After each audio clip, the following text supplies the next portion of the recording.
আরে কি হবে? আমি সর্বক্ষণ অলওয়েজ আল্লাহর কাছে প্রার্থনা কামনা করি, আল্লাহ যদি সে ফিটনা থাকে আমাকে বাঁচায় রাখে। খারাপই ফোন দিচ্ছে খারাপ। হ্যালো। হ্যালো হ্যাঁ, হ্যালো কিটা ভাই? কি রে বেটা তোর বউ আইবে না আমার কাছে কান্দাকাটি করে তুই তো বাইরে গেছিস কারণ আরে বেটা, আমি এই সমস্ত কথাই তো কই বেটা, সংসার ভাঙার অবস্থা ডাইরেক্ট বেটা। তোর বউ আই আর করছে কত ভাই দেখছিস আল্লাহর কসম ভাই, আমার জিন্দিগি তো তার লগে কোনো ধরনের পারিবারিক, শারীরিক, মানসিক কোনো সম্পর্ক অর্থনৈতিক নাই। আমাকে ডিরেক্টিভ চালাবে কছে। আইবে কি না বলা না হয়তো বাস দুষ্টামি করে চলছে আর দেখছে না হ্যাঁ, আমার ঘরে বহুত শান্তি চলে কালিয়া তো অলরেডি। আচ্ছা হ্যাঁ, আমি এখন যেটা বলতে এলাম যে সারাদিন এত নরনারী, এত মহিলা, এত মেয়েরা স্কুল কলেজে যাতায়াতকারী,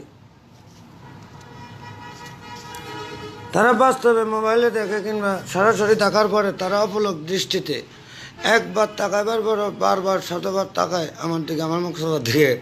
আমাকে তারা আগ্রহ প্রকাশ করে, ফটো দে ভাইয়া প্লিজ, একটি ক্যামেরা বন্ধু একটি ফটো উঠে, কিংবা আপনার নাম্বারটা দেন, কিংবা আপনার লোকের গল্প, কিংবা হে আমাকে জানি না বাবা, আমার পক্ষে বাবা এই সমস্ত নাই।